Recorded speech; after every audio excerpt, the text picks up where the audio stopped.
Japan airlines का एक जहाज 12 अगस्त 1975 को टोक्यो से उड़ा।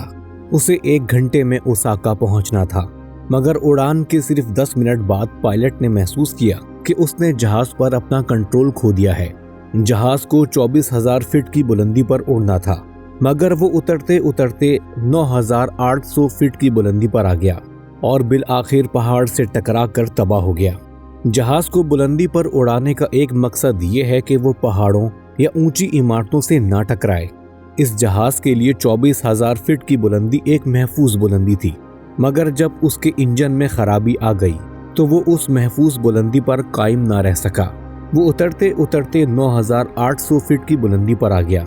अब वो महफूज बुलंदी की सतह पर ना रहा, चुनाचे वो पहाड़ से टकरा कर तबाह हो गया। यही मामला इंसानी जिंदगी का भी है।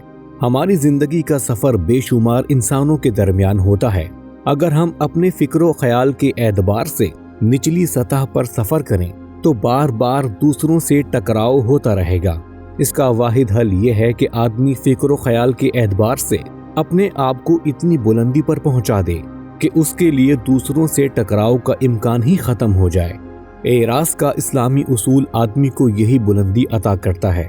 एराज अपनी हकीकत के एतबार से ऐन वही चीज है जिसको बाज़ मुफक्किरीन ने जिंदगी के मसले का सुपीरियर सॉल्यूशन कहा है।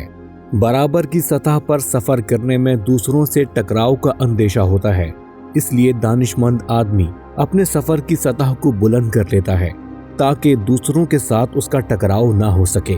इसी बढ़तर हिकमत को इख्तियार करने का नाम एराज है।